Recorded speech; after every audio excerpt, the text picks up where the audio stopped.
नमस्कार दोस्तों, स्वागत है आपका आपके अपने YouTube channel study IQ academy में। साथियों, मैं हूं राकेश सिहाग।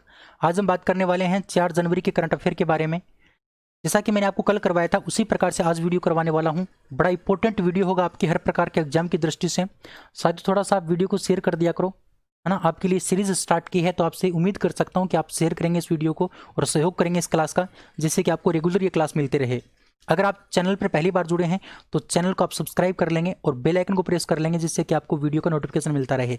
साथ ही इस क्लास का जो PDF है वो आपको मिलेगा टेलीग्राम चैनल पर, और टेलीग्राम चैनल का जो लिंक है वो वीडियो के डिस्क्रिप्शन में दिया गया है। वहां से आप टेलीग्राम को ज्वाइन कर लीजिए और वहां पर इस क्लास का आपको PDF मिल जाएगा। चलिए क्लास को स्टार्ट करते हैं। सबसे पहले चर्चा करते हैं जो कल मैंने आपसे क्वेश्चन पूछा था उसके बारे में। इसका आंसर बहुत सारे मेरे दोस्तों ने सही दिया था। क्वेश्चन आपका था कि भारत के पहले पोलिनेटर पार्क का उद्घाटन कहाँ किया गया। तो भारत का पहला पोलिनेटर जो पार्क बना था वो आपका बना था नैनीताल में। कहाँ पर बना था? नैनीताल में। ऑप्शन नंबर आपको ध्यान रखना है। नैनीताल में भारत का पहला पोलिनेटर पार्क बना है। आज का पहला क्वेश्चन है कि केंद्रीय कैबिनेट ने 3 देशों में भारतीय मिशन यानी दूतावास खोलने की मंजूरी दी है। निम्न में से कौन एक नहीं है? यानी 3 देशों के अंदर भारतीय मिशन या फिर दूतावास खोलने की मंजूरी केंद्रीय कैबिनेट ने दी है हाल ही में। तो उसके अंदर कौन सा देश शामिल नहीं है? तो साथियों उसके अंदर आपका ब्राजील नहीं है, क्योंकि ब्राजील में पहले से ही क्या है, भारतीय दूतावास है ना। तो अभी हाल ही में इन तीनों देशों के अंदर भारतीय दूतावास या फिर भारतीय मिशन खोलने की मंजूरी दी है केंद्रीय कैबिनेट ने। साथियों जैसे ही इसके अंदर दूतावास खुलेगा तो भारत और इन देशों के बीच में क्या होगा, आपसी संबंध बढ़ेगा, व्यापार में थोड़ा बढ़ोतरी होगी, है ना। रक्षा संबंधी समझौते भी यहाँ पर होने की संभावनाएं बहुत ज़्यादा रहेंगी। तो ये डोमिनियन गणराज्य और पैराग्वे और एस्टोनिया, ये तीनों जो देश हैं इनके अंदर भारतीय दूतावास या फिर भारतीय मिशन खोलने की मंजूरी केंद्रीय कैबिनेट ने हाल ही में दी है। ब्राजील के अंदर पहले से है। अगला क्वेश्चन है कि भारतीय हिंदू पौराणिक कथाओं और संस्कृति पर आधारित पुस्तक वहाना मास्टर क्लास किस विदेशी लेखक ने लिखी है? दोस्तों, वहाना मास्टर क्लास नाम की एक पुस्तक लिखी गई है जो हिंदू पौराणिक कथाओं और संस्कृति पर आधारित है, और ये खास तौर से बच्चों के लिए लिखी गई है। किसके लिए? बच्चों के लिए। तो इस वहाना मास्टर क्लास जो पुस्तक है इसके लेखक कौन है? तो इसके लेखक हैं अल्फ्रेडो कोविली। अल्फ्रेडो कोविली इटली से बिलोंग करते हैं, ये इटली के रहने वाले हैं, इटली, है ना। इन्होंने वहाना मास्टर क्लास पुस्तक लिखी है जो भारतीय हिंदू पौराणिक कथाओं पर आधारित है और संस्कृति पर आधारित है, और जो खास तौर से बच्चों को ध्यान में रख करके इसको लिखा गया है। अगला क्वेश्चन है कि लाइट हाउस प्रोजेक्ट किस मंत्रालय की योजना है जिसे हाल ही में PM मोदी ने वीडियो कॉन्फ्रेंसिंग के जरिए 6 शहरों में शिलान्यास किया है। लाइट हाउस प्रोजेक्ट साथियों जो है ना वो एक योजना है जिसका PM मोदी ने वीडियो कॉन्फ्रेंसिंग के जरिए 6 शहरों में इसका क्या किया है, शिलान्यास किया है। तो ये लाइट हाउस प्रोजेक्ट जो है ना वो केंद्रीय आवास और शहरी मामलों के मंत्रालय की एक योजना है। केंद्रीय आवास और शहरी मामलों के मंत्रालय की क्या है, एक योजना है जिसका नाम है लाइट हाउस प्रोजेक्ट।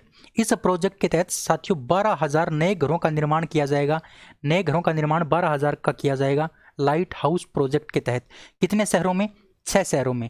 और वो 6 शहर कौन कौन से हैं? देखिए, पहला आपका इंदौर है, राजकोट, चेन्नई, रांची, अगरतला और लखनऊ।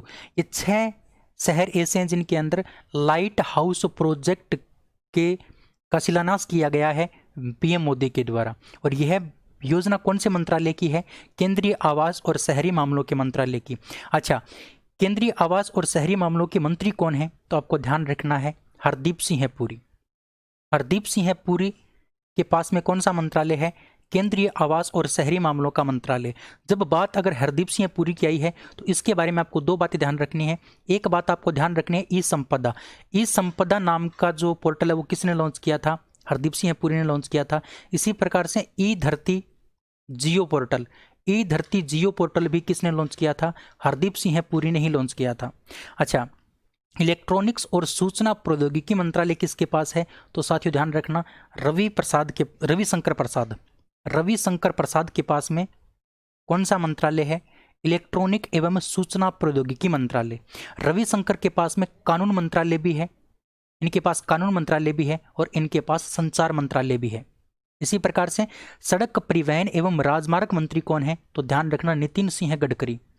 नितिन सिंह गडकरी के पास में सड़क परिवहन और राजमार्ग मंत्रालय है।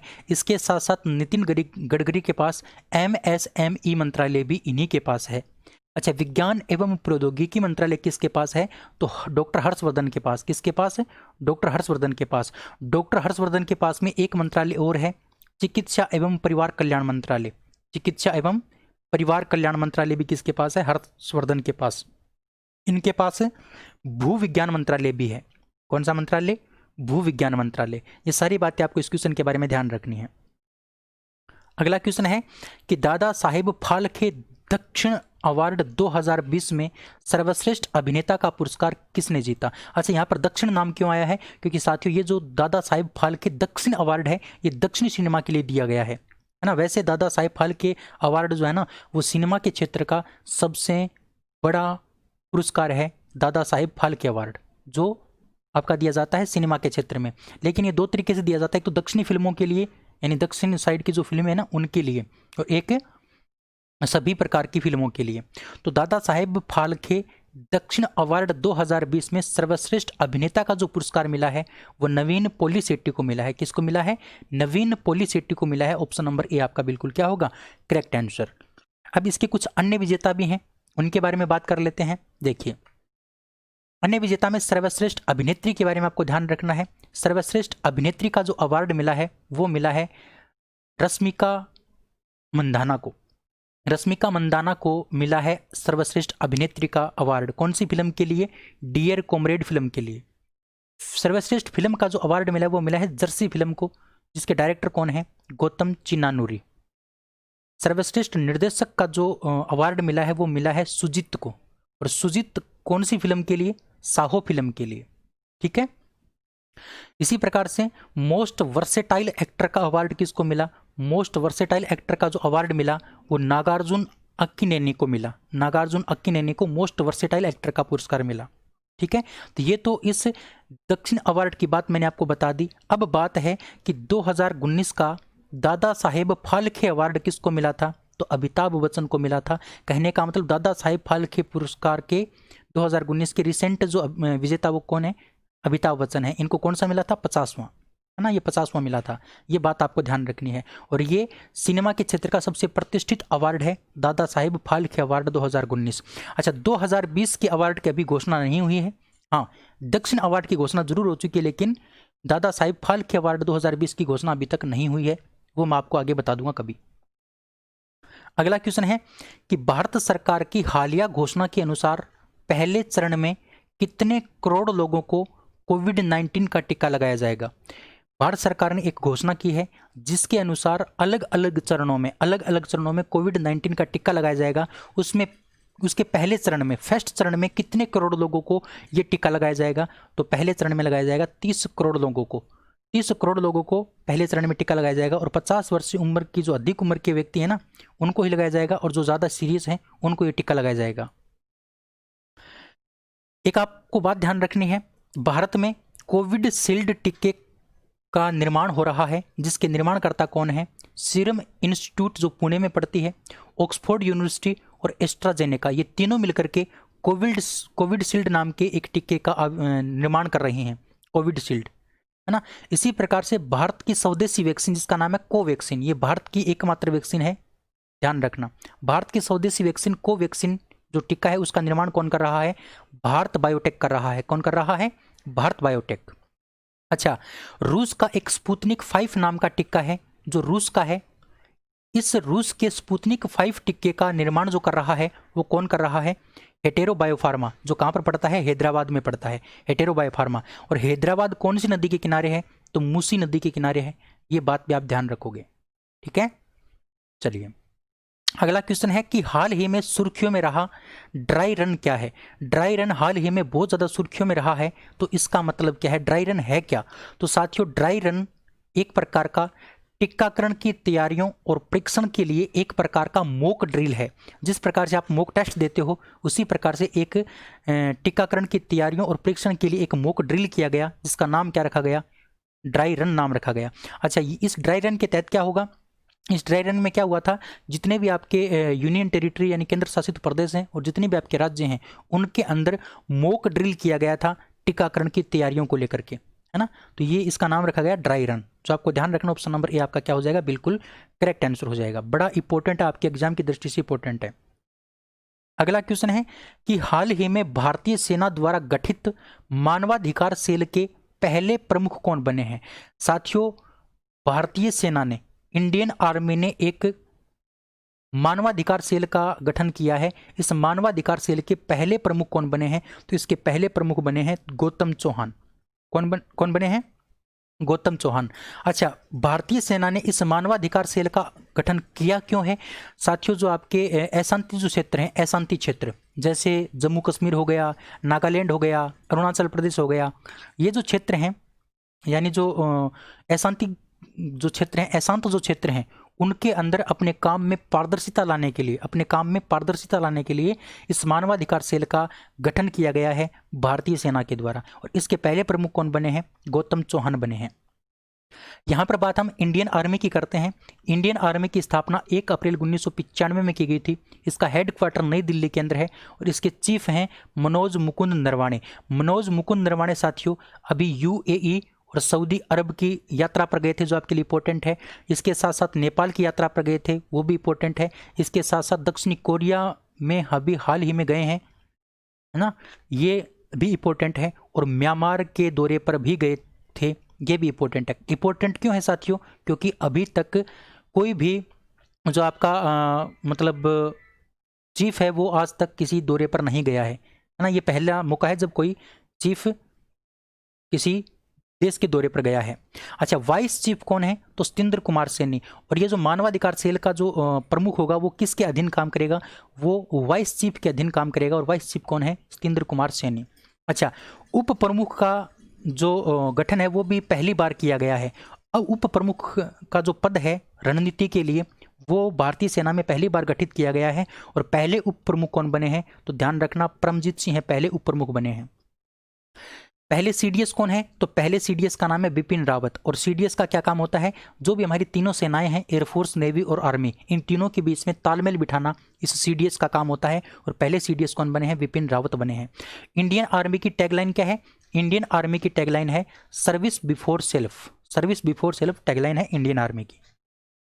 अगला क्वेश्चन है कि 1 लाख करोड़ रुपए बाजार पूंजीकरण को पार करने वाली दुनिया की पहली दोपहिया कंपनी कौन बनी है। 1 लाख करोड़ रुपए बाजार पूंजीकरण को पार करने वाली जो दुनिया की पहली दोपहिया कंपनी बनी है, वो बनी है साथियों बजाज, है ना। और बजाज जो है ना, वो भारत की चौथी ऑटोमोबाइल कंपनी भी है।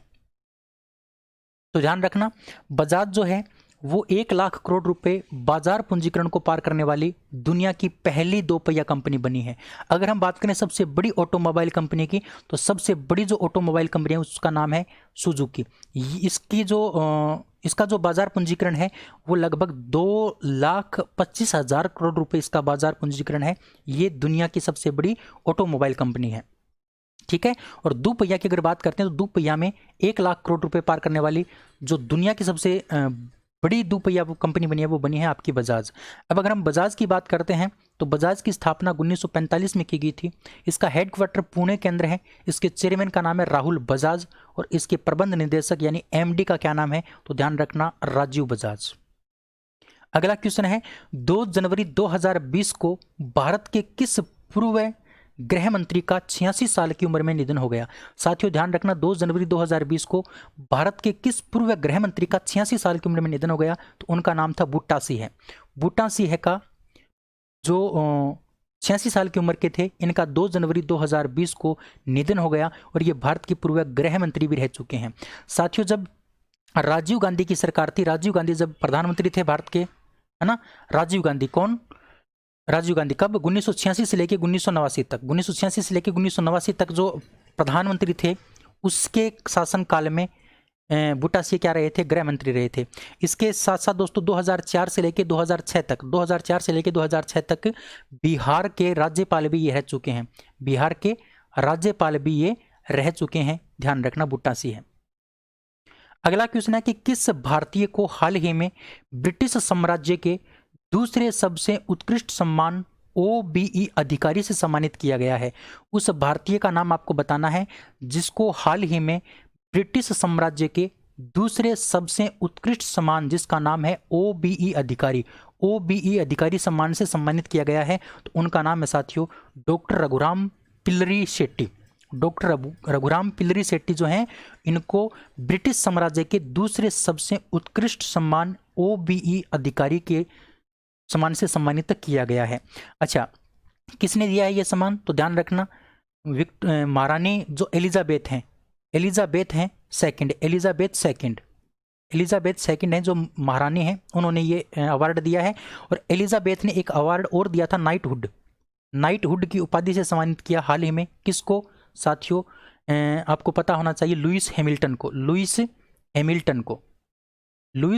को नाइटहुड की उपाधि से सम्मानित किया है। नाइटहुड की उपाधि जिसको मिल जाती है उसके आगे सर नाम लगना स्टार्ट हो जाता है।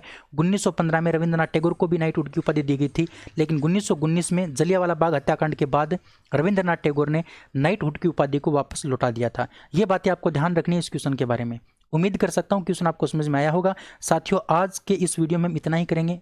उम्मीद कर सकता हूँ बहुत अच्छा कंटेंट आपको मिला होगा, समझ में भी आपको आया होगा। अब चलते चलते मैं आपसे एक क्वेश्चन पूछूंगा। तो आज का क्वेश्चन ऑफ द डे है कि हाल ही में किस दिन संयुक्त राष्ट्र महासभा द्वारा पहला अंतर्राष्ट्रीय महामारी तैयारी दिवस मनाया गया? अंतर्राष्ट्रीय महामारी तैयारी दिवस संयुक्त राष्ट्र महा द्वारा पहली बार कब मनाया गया, ये आपको बताना है कमेंट बॉक्स में कमेंट करके। इसका आंसर आपको कमेंट बॉक्स में कमेंट करके देना है। उम्मीद करता हूँ आप जरूर देंगे और ये क्लास आपको बहुत पसंद आई होगी। अगर पसंद आई है, अगर मेरी मेहनत आपको थोड़ी लगी है कि भी मेहनत की है, तो आप वीडियो को शेयर जरूर करेंगे जाते जाते। एक शेयर से आपका कुछ नहीं होगा साथियों, जिससे कि मेरे को मोटिवेशन मिलेगा और मैं आपके लिए बहुत अच्छा काम कर पाऊंगा।